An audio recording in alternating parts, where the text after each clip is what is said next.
How's it going, guys? Eric here from TechisodeTV, and in today's Techisode, we're going to be taking an in-depth look at the Gear S2 and the Gear S2 Classic. Not only that, but I'm going to be giving away a Gear S2 to one lucky winner. Stay tuned to the end of the video to see how to enter the giveaway. Or I guess you could just skip there if you're impatient. First, let's unbox them. Both come packaged exactly the same way. The standard Gear S2 has a white box, while the Classic has a black box. Both come with the usual quick start guide, advertisements, and warranty paperwork, a power adapter, charger cable, and wireless charger. The only place they differ is that the standard Gear S2 comes with a set of smaller bands, one for each side of the watch, while the Classic only comes with a single, smaller band. Either way, both will fit almost any wrist size right out of the box. The adjustment sizes range from 5-inch to 8-inch wrists. Comparing the build of the two smartwatches, we see stark differences in design. The Gear S2 has a sporty, almost futuristic look, while the Classic looks, well, classic. Both are IP68 certified for dust and water resistance, but I still wouldn't make a habit of taking these swimming or taking them in the shower. Both of these also sport a stainless steel body and 302 pixels per inch on their 1.2-inch AMOLED screens, which look extremely crisp in day-to-day use. Both bezels feel great and click with each partial rotation to let you know that you've turned it far enough for an action. The standard Gear S2's bezel feels more smooth and has a light click, while the Classic's bezel is a little stiffer but gives a more solid click. I prefer the smoothness of the standard bezel, but I know some people who prefer the stiffer bezel on the Classic, so this one really comes down to personal preference. The Classic is also a bit smaller in width and thickness and weighs less by just 5 grams. The size differences are only noticeable when you are holding both of them side by side, so don't let their size be your deciding factor. The last major difference is in the bands. The Gear S2 ships with a proprietary soft silicon band that can be replaced with other third-party bands. Just pull this clip outward, then pull the band away from the watch at a 90-degree angle to pop the bands off. It shouldn't take too much force to pull these off, so if it doesn't come off with relative ease, you're probably pulling in the wrong direction or not pulling the clip hard enough.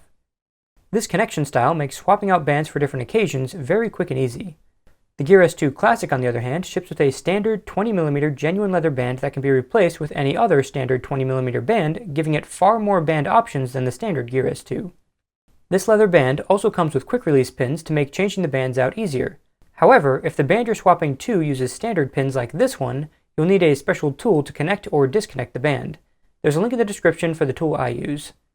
The last thing to point out about the leather band is that it is super uncomfortable for the first day or two. But once the band molds to your wrist, you won't even notice that it's on. So don't be put off if it feels uncomfortable at first. Both models have a heart rate monitor on the bottom, flanked by 2 green LEDs to facilitate the monitoring. They also have a microphone on the right-hand side, but no speaker unless you shell out the extra $50 for a 3G or 4G version of the Gear S2. Keep in mind, the 3G and 4G versions only come in the standard sporty style, and not in the Classic style. And just in case some of you wanted to see it, here's a look at the size difference between the Gear S and the Gear S2 smartwatches. As you can see, Samsung has completely changed the design between generations. Before we move on to the software, I want to show you a few bands that I bought for the Gear S2 Classic. I bought a $14 black metal band off of Amazon, but it fits rather loosely on the watch. I also bought a $10 stainless steel band, which fits much better, but I'm not sure how I feel about the color differences. Fortunately, I also bought the black version of this band, which I think looks much better. The last band I bought was a $10 rubber band for working out, which I definitely need to start doing more of. And by more, I mean start in general. But that's besides the point. I just wanted to show you what the Gear S2 Classic looked like with metal and rubber bands on, because I couldn't find a single video or even a picture of this before getting my bands. If you're interested in these watch bands, check out the links in the description to get the same ones I got. If you get a different band than I got, definitely let me and everyone else know which one you got in the comments below and tell us how you like it. I should also mention that the animations are unbelievably smooth. So smooth that I had to upload a 60 frame per second video of the animations on the TechisodeTV website for you guys to check out. The link is in the description. Alright, time to move on to the software. Both the Gear S2 and the Gear S2 Classic run Tizen, which is Samsung's homegrown operating system. Simply put, these watches work differently than Android Wear smartwatches, and you won't be able to install Android Wear apps on your Gear S2. You should also know that while most of Samsung smartwatches can only pair with Samsung smartphones, the Gear S2 can pair with not only Samsung smartphones, but also just about any other Android smartphone. Since both versions of the Gear S2 run Tizen, I'll be jumping back and forth between the two watches throughout the video to demonstrate the features. First, let's take a look at navigation. The coolest navigation feature is the rotating bezel, and I often find myself rotating it just to feel and hear the click. You'll use this bezel to scroll across your widgets, scroll through apps, scroll down or up lists, and more depending on which app you're using. As a general rule, just rotate the bezel anytime you want to do something, and you're probably doing the right thing. Starting from the watch screen, rotating the bezel counterclockwise will show you your notifications. You can also swipe in from the left with your finger. Tapping on a notification will show you more details for that notification. So, if it's an email, you'll be able to read the email by rotating the bezel or by scrolling with your finger. This also works for texts and many other notifications as well. Tapping the three dots on the right side brings up notification-specific shortcuts to do everything from replying to, archiving, or deleting emails, showing the notification on your phone, replying to or calling a person that just texted you, and even opening a related app on your Gear S2. To dismiss a notification, just swipe up on the notification. When you get a new notification, the watch will vibrate. Rotating your wrist or lifting your arm will make the screen turn on to show you the notification. If you keep looking at the notification, you'll get more information and you'll be able to scroll through that information with the bezel. You should also know that if you don't rotate or raise your wrist, the screen will stay off and won't show your notification. This helps prevent prying eyes from seeing what someone just texted you, as well as save some battery life. The other way you'll get notifications is with a pop-up at the top of the screen if you're currently doing something on the Gear S2. Just tap the pop-up to see the notification. If you receive a call, you can answer or reject the call right from the watch. However, you won't be able to have a conversation on the Gear S2 since it doesn't have a speaker. Instead, you'll either have to pick up your phone or use a Bluetooth headset. Alternatively, you could get the 3G or 4G version of the Gear S2, which has a built-in speaker and does allow you to have a conversation right from the watch. Rotating the bezel clockwise or swiping in from the right with your finger takes you to your widgets. You can have up to 15 widgets, which is 3 times the amount of widgets you could have on the Gear S. To add another widget, scroll all the way to the end and tap the plus icon. You can choose from an alarm, app shortcuts, music controls, an overview of your exercise for the day, a widget to quickly measure your heart rate, an S-Health widget which quickly starts the same type of workout as your most recent workout, a step counter widget, a widget that allows you to easily keep track of your water and caffeine intake, your schedule for the day, a calendar for the month that will show you your events when you tap it, and a weather widget.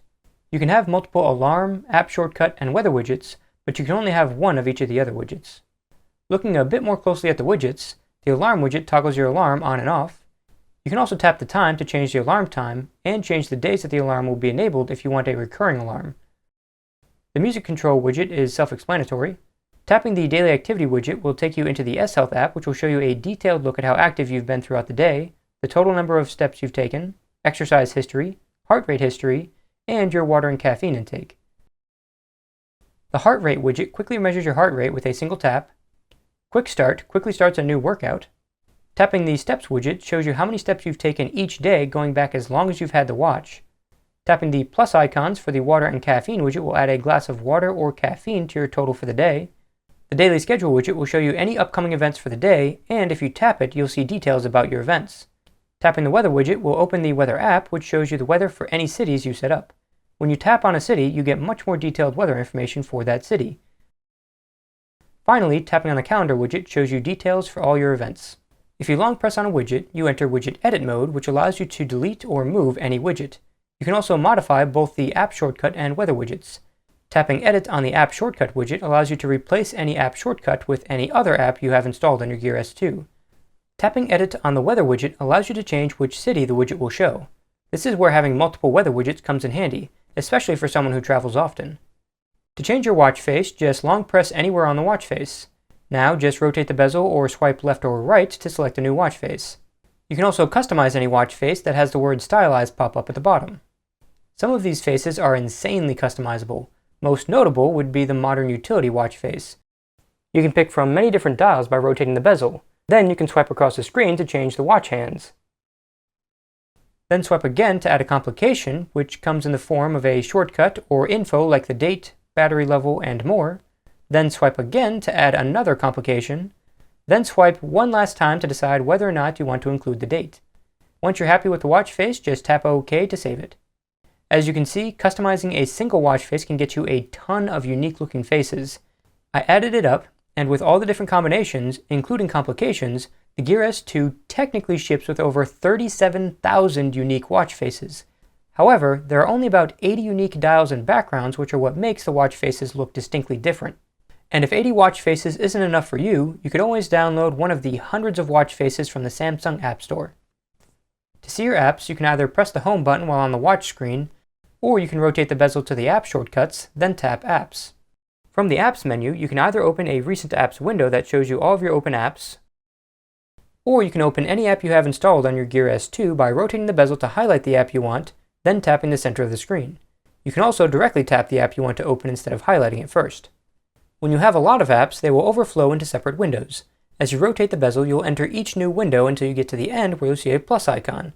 If you tap the plus icon, it will open up the App Store on your smartphone to download more apps for the Gear S2. If you don't want to use the bezel, you can also swipe across the screen to switch between app windows. And if you don't want to do that either, you can just tap the overflow icons instead. The last thing to know about the Apps menu is that you can edit it by long pressing anywhere on the screen. You can then long press an app to move it, or tap an app to uninstall it. While we're looking at the apps, I'd like to point out a few important ones. The first one is the phone app. This app comes complete with a call history to quickly call someone back, a round dialer, a contact list where you can directly call someone or message someone. The top of the contact screen shows you your favorite contacts, and once you scroll beyond that, you'll see the rest of your contacts. Rotating the bezel quickly scrolls by letter instead of by name to help you find a contact faster if you have many contacts. Rotating the bezel more slowly will scroll name by name. If you just want to see your favorite contacts, you can open the Buddy app, which shows just your favorite contacts in an intuitive interface. The next app is the Messaging app. This app shows you all of the messages you've ever received or sent while the watch has been paired with your phone, even if those messages were sent from your phone instead of the watch. Long pressing on a message allows you to delete the message. Tapping the three dots on the right gives you the option to compose a new message or delete messages. When you compose a new message, you can only select one person to send the message to. In other words, no group messages.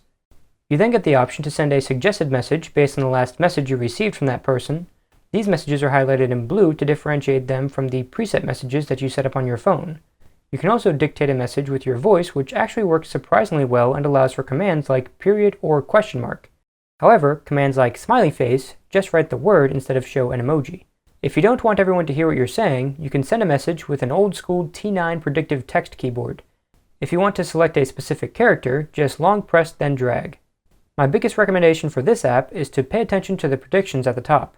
They are surprisingly good and can save you a lot of time when typing out a message. To get to numbers and symbols, just rotate the bezel or swipe to the right. On the symbols page, you can tap the numbers on the bottom to cycle through 5 pages of symbols. If you're not a fan of this type of keyboard, you could switch to the rotary keyboard, which allows you to type things in one big letter at a time. Seriously though, I don't know who would ever use this rotary keyboard instead of taking their phone out of their pocket. Once you've finished your text, just tap Done to see the whole message. From this screen, you can long press on the message, then swipe your finger around to move a cursor. When you lift your finger, you'll be brought back into the keyboard so you can edit your message from that point. This is much easier than trying to tap the right spot in the tiny message box while you're writing your text. You can also add emojis from the message screen. The last option in the Messages app is to simply send a single emoji. If you're reading your recent messages on your Gear S2, you can tap the 3 dots on the right to get shortcuts to reply to a message, call the person, or even send them your current location. This is an awesome feature if someone asks for the address of where you are when they're going to be meeting you somewhere. The last option is to open the conversation on your phone. And in case you're wondering, the answer is yes. You will be able to view images and videos from your texts on the Gear S2. However, since it doesn't have a speaker, you won't be able to hear any sound from the videos unless you connect a Bluetooth pair of headphones to your Gear S2. S-Voice is a bit better than previous iterations and does an okay job at figuring out what I said. But there is one thing missing that's a major disappointment for me. You can't set reminders with it, which is the one thing I do most when I use voice commands on my phone. Don't get me wrong, there are lots of other useful commands like sending someone a text, calling someone, setting alarms and timers, checking the weather. You can even ask it to wake you up in a given amount of time or at a specific time, and ask the usual trivia questions like, who is the 20th president, and so forth. But overall, it just doesn't compare to the robustness of Google Now. The Gear S2's Navigator app is actually much better than it was when the original Gear S launched. The interface is far more intuitive, and the companion app that you install on your phone even shows the speed limit for the road you're currently driving on, which is something that Google Maps doesn't do. Previously, on the Gear S, you can only use navigation for walking and public transportation directions. But with the Gear S2, you get driving directions as well. This is handy for quickly starting navigation with voice commands while you're driving and can't get to your phone. There's also a separate Maps app which you can use to see a map of where you are in case you get lost in a city.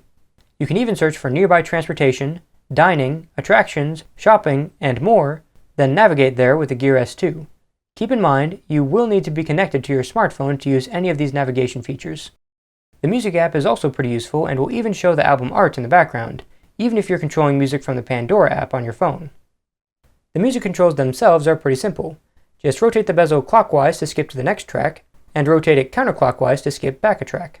You can also tap the icons to skip forward, backward, or play and pause the music.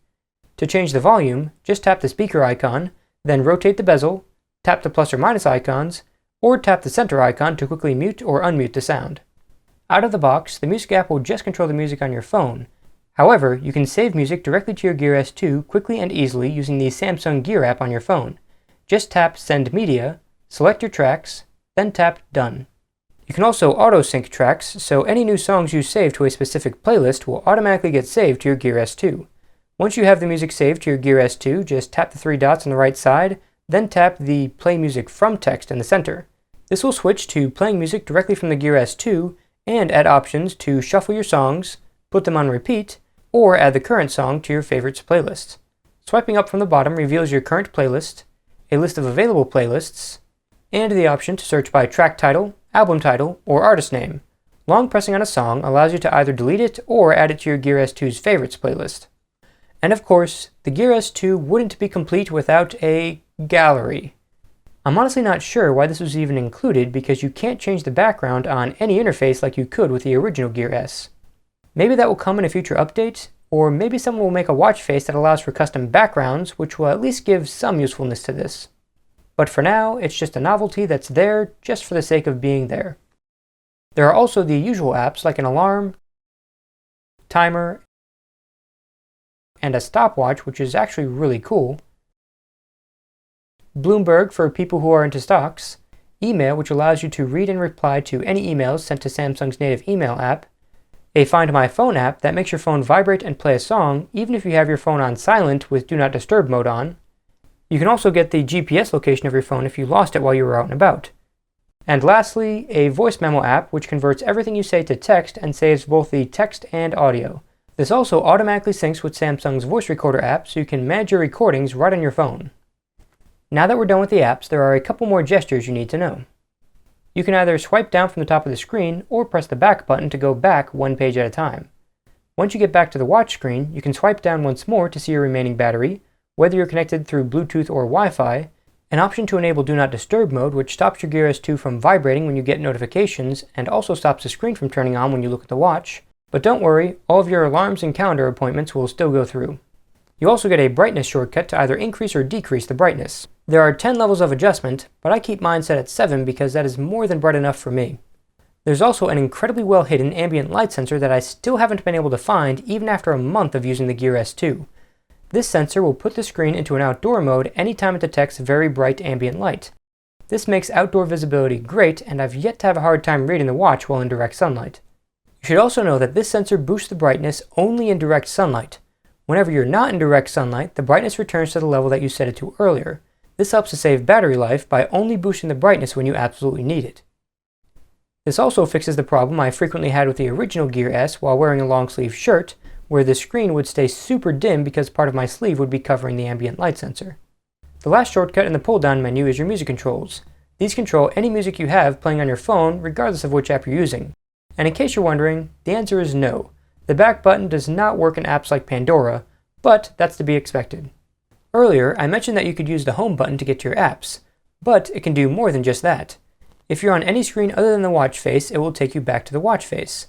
Double pressing the home button acts as a customizable shortcut to either open a recent apps window or open any specific app on the Gear S2. I have mine set to open the recent apps window. Long pressing the home button brings up options to either turn the watch off or put it into power saving mode, which will limit the processor speed, turn everything to grayscale, and limit the Gear S2's functions to calls, messages, and notifications. Everything else will be disabled. This is a great feature if you forgot to bring your charger on a short business trip because, in my testing, It allowed me to get just shy of 4 days worth of battery life. And speaking of battery life, the Gear S2 does very well. I can consistently get through 2 workdays with a single charge if I put the watch on Do Not Disturb mode when I go to sleep. And that's with moderate use, which consists of over 100 notifications, sending a few short texts, reading a handful of emails, and controlling music on my phone. If I step it up to heavy use, which would be downloading applications, playing games on it, fitness tracking, and spending a lot of time customizing watch faces, the battery life drops to about a day and a half. And in case you're wondering, the original Gear S still has better battery life by almost half a day in my testing when I use the Gear S as a Bluetooth companion instead of a standalone phone.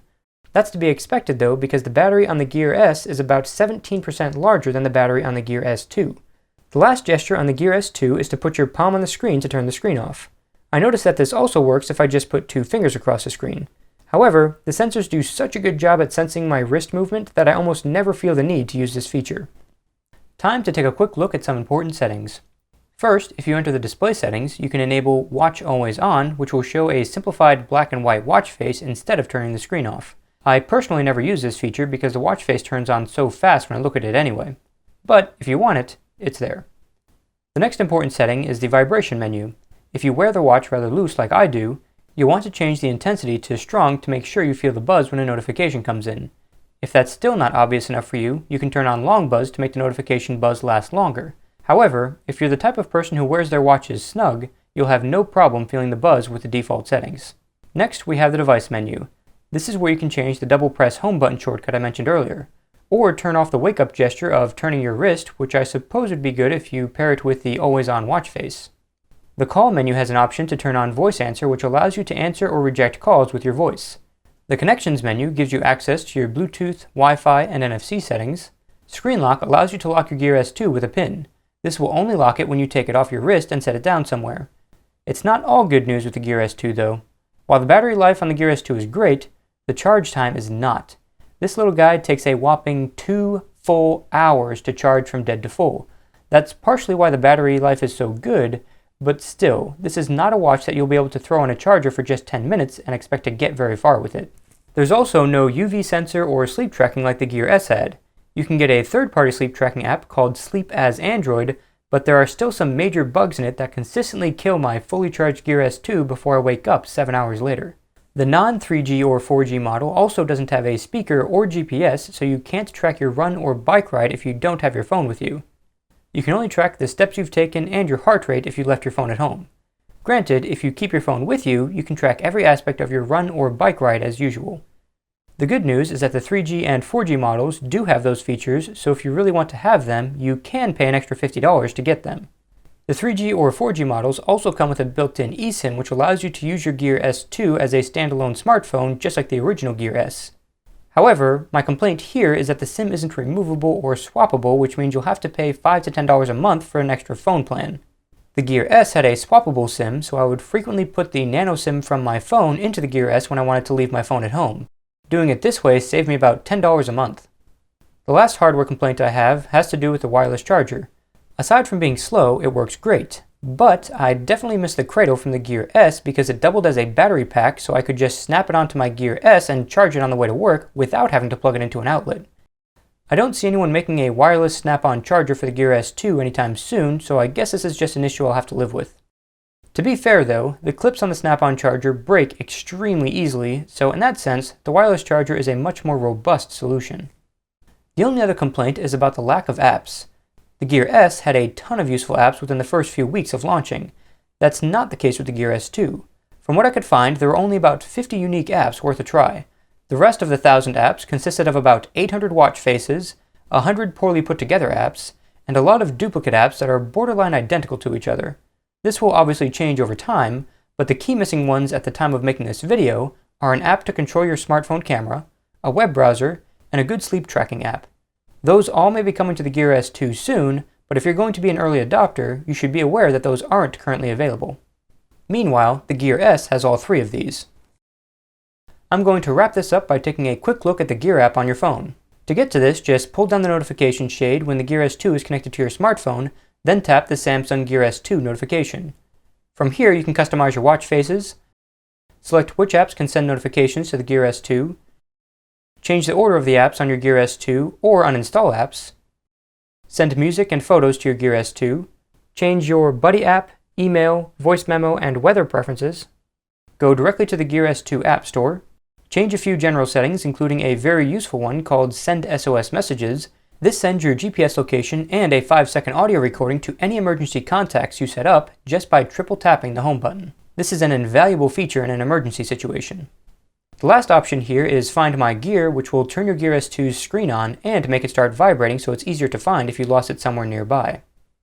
Time for the giveaway. Unfortunately, I am going to have to keep this one to the US only, but I am looking into making my future giveaways worldwide. Entering is easy. All you have to do is subscribe to the channel, like and share the video, and comment down below with what your favorite Gear S2 feature is. Once this video hits 100,000 views, I will pick a winner at random from the comments below and post who the winner is on Twitter, Facebook, and in the description of this video. If everyone is sharing this video, it'll only take about a few weeks to hit 100,000 views. That means you could have your very own Gear S2 before Christmas. That's it for this Techisode. I'll see you guys in the next one.